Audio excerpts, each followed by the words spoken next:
When I first moved into Maplewood Heights, I thought I'd finally found quiet. The houses looked cloned from a developer's dream: manicured lawns, pastel doors, and driveways that gleamed like polished mirrors.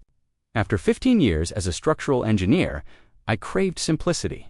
No deadlines, no chaos, just my little corner lot, the sound of wind through trees, and weekend mornings spent building furniture in my garage. I'd heard rumors about the homeowners association, something about strict standards, but I didn't think much of it. I was an engineer. I followed blueprints and instructions for a living. How bad could a few rules be? 3 days after I moved in, I found out the doorbell rang. Not once, but twice, sharp and deliberate, like a code. On the porch stood a woman who looked like she'd been sculpted from authority itself. White pantsuit, pastel blazer, pearls that matched the glint in her icy blue eyes. Her hair, short, blonde, unmoving, looked like it defied both gravity and reason. "Welcome to Maplewood Heights," she said, handing me a thick binder with embossed gold lettering, Community Guidelines 2024 edition. Her name tag gleamed beneath the sun. Linda Parker, HOA President. She gave me a tight smile. "Please read thoroughly. We've had issues with new homeowners." That word issues sounded less like a warning and more like a threat. That night, I flipped through the binder. It had sections on everything. Grass height, 3.5 inches. Mailbox color, soft onyx, acceptable shades of beige for siding 12 variants. All identical, and even flower species approved by season. It read less like neighborhood rules and more like a city zoning code. Still, I followed it to the letter. For 6 months, I lived quietly. My house became the model property, a shrine to compliance. Even Linda's luxury SUV slowed down when she passed, her clipboard hovering but not stopping. I thought I'd done it. I'd cracked the HOA code dot until the Hedge dot it started simply. The side of my corner lot faced a busy road. Cars passed at all hours, headlights slicing through my living room at night. I wanted privacy, not rebellion. I pulled out the binder again, flipping to the landscaping section. Natural privacy barriers may be installed up to 6 feet high, provided they do not obstruct street visibility. Perfect. I hired one of the HOA-approved landscapers and ordered a row of emerald green arborvitae neat. Uniform, approved species number 3C on Appendix B, the workers measured everything precisely 5 feet, 10 inches high, 15 feet from the corner curb. I even took photographs and timestamped them just in case. The result was beautiful. A lush, living fence that dampened traffic noise and finally made my backyard feel like mine. For 3 glorious weeks, I enjoyed the peace I'd paid for morning coffee in quiet. Evening walks with soft shadows instead of glaring headlights. Then came the Tuesday that changed everything. When I pulled into my driveway after work, I noticed movement in my yard. 2 men in bright orange vests stood beside the hedge, electric trimmers buzzing. Linda Parker stood beside them, clipboard in hand, directing every cut like an orchestra conductor. My perfect hedge was being mutilated, sliced down to half its height. I parked and crossed the lawn, my heartbeat syncing with the growl of the trimmers. When they shut off, silence fell heavy between us. Linda looked up from her clipboard, calm, as if she were discussing whether violation of Code 4.7b. She said simply, "Obstruction of sightline visibility. Corrective action authorized by the board." I stared at her. I never received any notice. She smiled, her lips barely moving. "It was emailed last week. Emergency vote. Safety concerns." Then she gestured to a little orange flag at the corner, something I'd never seen before. "Designated visibility zone," she added. My $2,000 hedge lay butchered at her feet, and she walked away like she'd done me a favor. I sat at my kitchen table with the binder open, page after page illuminated under the warm lamplight. I wasn't looking for revenge. I was looking for leverage, and by midnight I found it one rule that changed everything. The more I read that night, the clearer it became. Linda Parker hadn't just overstepped, she had broken her own code. The HOA handbook was a labyrinth of control, but within it I found a small door left unlocked. Natural barriers, like hedges and shrubs, had height restrictions. Structural ones did not. Buried deep in Section 9.2, Paragraph 4, provided they comply with county permits and approved architectural finishes. That was it. As a structural engineer, I didn't just understand the rule, I understood how to make it unshakable. I spent the next few hours drafting a full application for a privacy wall. Not a fence, a permanent cinder block structure, textured and finished in desert sandstone, one of the HOA's approved tones.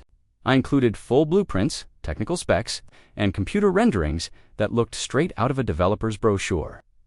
The following morning, I walked into the HOA office. The receptionist looked startled when I handed her a folder an inch thick. It contained everything the architectural committee could possibly ask for, stamped, dated, and filed by certified mail. According to the bylaws, the committee had 14 days to respond. If they didn't, the project would be automatically approved. I marked the date on my calendar and went back to living quietly, though the sight of my butchered hedge burned in the corner of my vision each time I passed it. For 2 weeks, I heard nothing. No letters, no emails, no passive-aggressive notices taped to my door. Just silence. And for once, I was grateful. On day 15, at exactly 7 a.m., I loaded a rented mini excavator into my driveway and began digging the foundation for my new wall. The hum of machinery echoed through Maplewood Heights, breaking its curated stillness. By the time the sun climbed past the rooftops, I had laid out the first foundation line perfectly aligned, perfectly legal. When the familiar white SUV appeared, tires screeching to a halt, I didn't even look up. I already knew who it was.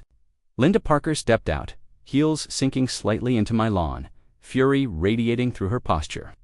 She stood there for several seconds, clipboard clutched like a weapon, before storming back to her car. I didn't see her again that day, but I knew this wasn't over. Not for her, not yet. The next week became a rhythm of concrete, dust, and quiet satisfaction.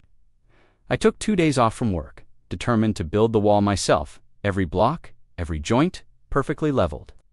The structure grew steadily, 6 feet high, a testament not just to design, but to defiance disguised as compliance. Neighbors began stopping by, curious. Some offered coffee, others whispered their own stories. A family across the street told me how Linda once fined them for non-uniform wreath placement.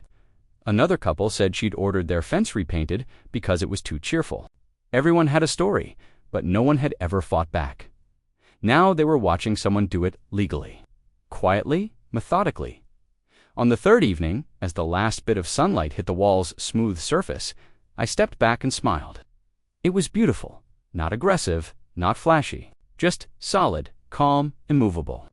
It stood like a statement that didn't need to be shouted. The next morning, a new letter was taped to my door. Violation notice. It accused me of improper storage of construction materials and threatened a $50 per day fine. I almost laughed. The handbook stated materials could remain visible during active construction for up to 7 days. I was well within that time frame, but instead of replying, I decided to go further. That same afternoon, I rented a storage pod, loaded every tool, every bag of mortar, every spare block inside, and positioned it precisely 17 feet from the curb, 1 foot beyond the minimum allowed distance. When Linda arrived the next morning, clipboard ready, she stopped dead in her tracks. There was nothing left to fine. From that moment, I understood the true shape of her power, not leadership, not organization, but intimidation. And intimidation only works until someone stops flinching. The wall was halfway done when she escalated. I saw a county inspector's van roll up one afternoon, clearly summoned by her complaint. He examined my permits, checked my construction notes, and nodded approvingly. "Best workmanship I've seen all month," he said before leaving. That night, as I cleaned my tools under the glow of the porch light, I finally felt something new. Not anger, not vindication, just quiet control. The next phase wouldn't be about concrete anymore. It would be about uncovering everything. Linda Parker had built her little empire on one misplaced rule, one missing record, one signature at a time. The wall stood halfway done when Linda Parker's next move revealed itself. The county inspector who had visited earlier called me back later that evening, not for follow-up, but for curiosity. He had noticed something odd during his rounds, a pattern of complaints originating from the same HOA president. It wasn't just my case. There had been half a dozen others, all connected to urgent safety issues, all targeting homeowners who had improved their properties without her personal approval. That detail stuck with me. It meant my situation wasn't unique. It was systemic. I started keeping records.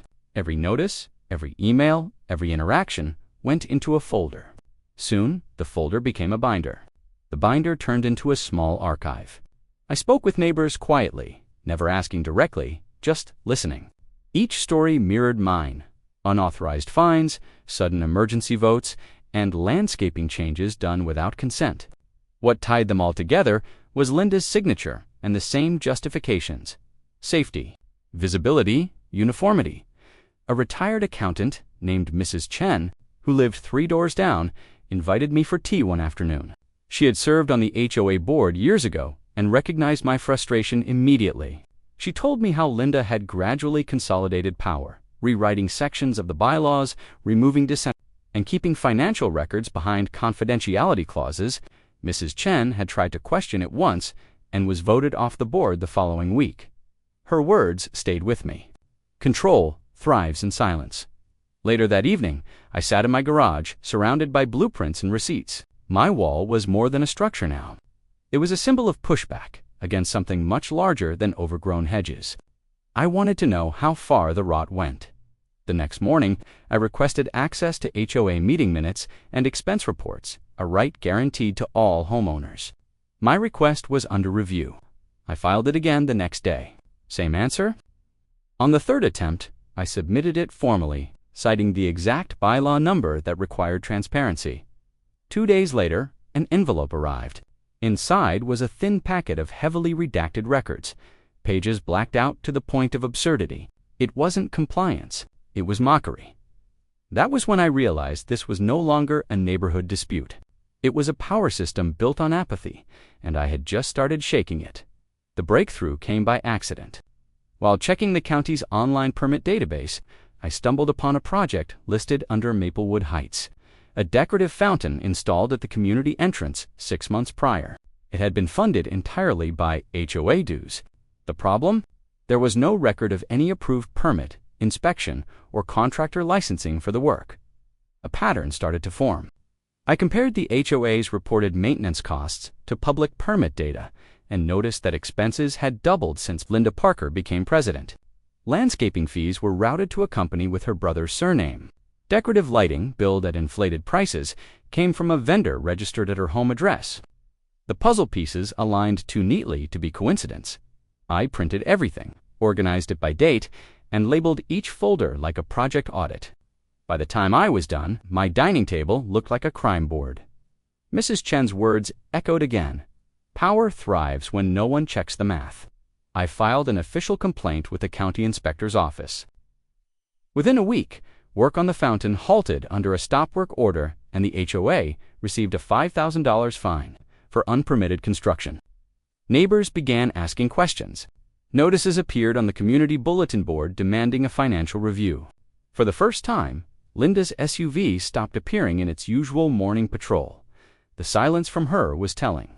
She was regrouping. I kept building my wall, finishing it block by block, each layer a quiet declaration of ownership. When it was done, I painted it in soft desert tones that matched the neighborhood palette perfectly. No one could claim it was out of compliance. It stood tall, lawful, undeniable. Then came the letter, a formal summons to a special emergency board meeting. I didn't need to read further to know what it meant. Linda was fighting back the only way she knew how, with procedure, intimidation, and spectacle. I packed my folder of evidence, set it on the passenger seat, and looked once more at my finished wall before leaving. It wasn't just concrete. It was proof that sometimes the best rebellion is following the rules better than the people who wrote them. The community clubhouse had never seen that many people. Usually, HOA meetings drew maybe a dozen bored homeowners and a few of Linda's loyal board members. But that night, the room was full, standing room only, voices low and charged with quiet anticipation. Word had spread fast about my wall, the fines, and the county investigation into the fountain project. Everyone wanted to see what would happen when the woman who had ruled by intimidation finally faced her own rules. I arrived early, setting up in the back with my binder of documents neatly organized. Page numbers, signatures, copies of bylaws, and financial discrepancies. Everything labeled like an engineering project. My profession had taught me one truth: facts are stronger than outrage. When Linda entered, the room seemed to shift. Her usual confidence looked thinner, like paint beginning to peel. She greeted no one, just walked straight to the podium with her clipboard, clutched like a shield.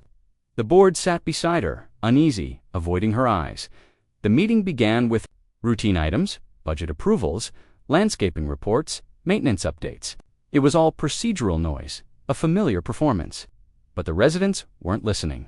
Their attention flickered toward me, toward the folder on my lap. They were waiting. When the floor opened for community input, I stood. My voice was steady, not loud, not angry, just precise. I presented timelines, invoices, county citations, missing permit records. I pointed out how landscaping costs had doubled in 2 years, and how every emergency action conveniently benefited a company tied to Linda's family. The silence that followed was heavier than any argument. Then came the murmurs, disbelief first, then recognition, then anger. Neighbors began recalling their own encounters, their own unexplained fines, and vanished maintenance fees. The board, attorney, a cautious man who had been hired by Linda herself, finally spoke. His voice was neutral, but the meaning was clear, based on the evidence.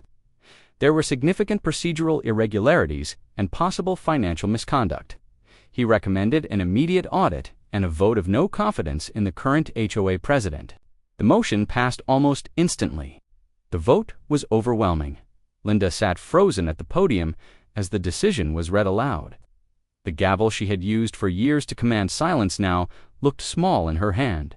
The same neighbors she had fined, threatened, and belittled were now watching her with something close to relief. The meeting ended not with applause, but with a long collective exhale. The air that had been heavy for years finally felt breathable again. The next morning, the neighborhood looked different. The same rows of beige houses, the same manicured lawns, yet something subtle had shifted. People lingered on sidewalks. They waved. They talked openly, as if realizing that fear had been a habit they could finally quit. Linda Parcher's SUV was gone from its usual spot.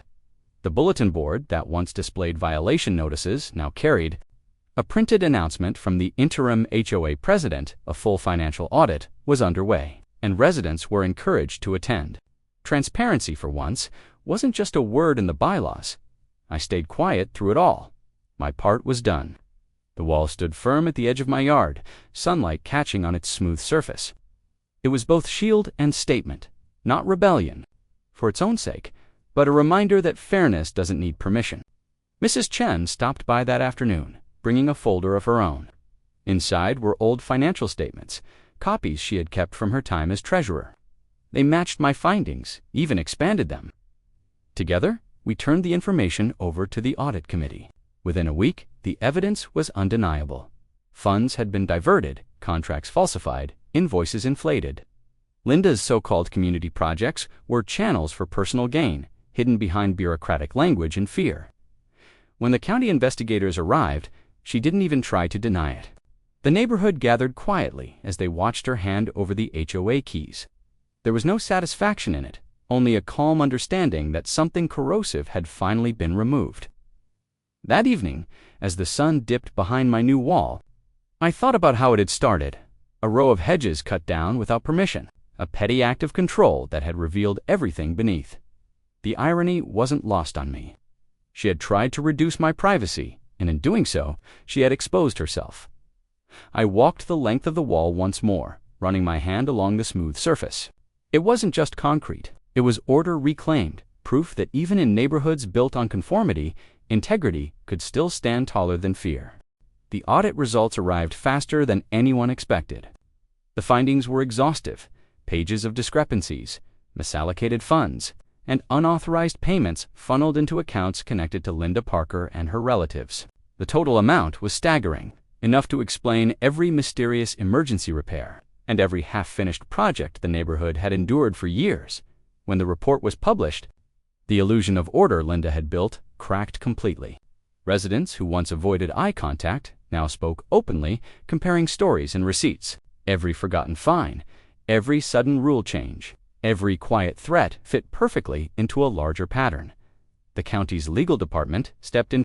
What began as a minor code violation escalated into a full investigation for fraud, misuse of community funds, and falsified documentation.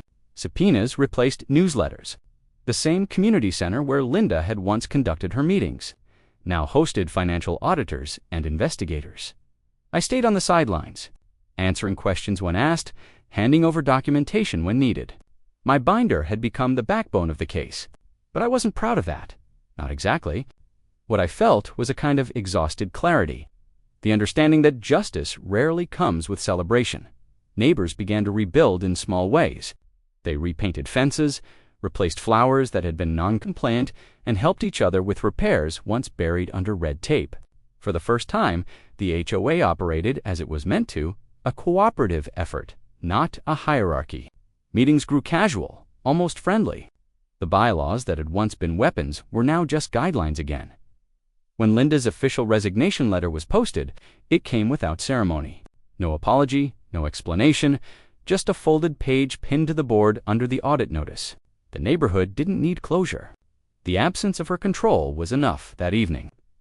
As the last of the summer light faded across my yard, I realized something unexpected. I wasn't angry anymore. What had begun as frustration had evolved into something steadier. Resolve. Rules could protect or oppress depending on who enforced them. But structure, real structure, existed to support, not to suffocate. And maybe, finally, Sunnyside Estates was ready to remember that. Months later, the wall still stood exactly as I had built it. Clean lines, desert tan, surrounded by new vines beginning to climb its face. Every time I walked past, I felt the same quiet pride. Not for winning anything, but for refusing to surrender what was mine. The neighborhood had changed. Without Linda's constant oversight, people began to take ownership again, not just of their homes, but of their sense of belonging. Barbecues replaced board meetings. Children played in front yards where once they had been scolded for noise. The air felt lighter, no longer filtered through fear. Mrs. Chen was reinstated as treasurer, this time by unanimous vote. The board, rebuilt from honest neighbors, established new transparency rules, open ledgers, shared budgets, and published meeting minutes. The HOA became what it should have been all along, a system of accountability, not authority. One evening, while sitting on my porch, I noticed something on the other side of my wall, a single sprig of green pushing through the soil. One of the hedges that had been cut down the year before, it had found its way back, quietly persistent, alive despite everything. I let it grow. That small shoot felt like the perfect metaphor for the entire neighborhood, scarred, but still capable of renewal. As the sun dipped below the horizon, I closed my notebook for good. The binder that once held evidence now sat filed away with the rest of my old engineering projects. The fight was over, and in its place was something better, calm earned through persistence. The wall had started as a defense, but it had become something else entirely. A reminder that sometimes the strongest structures aren't built to keep people out, but to give you space to stand firm when the world tries to push you over.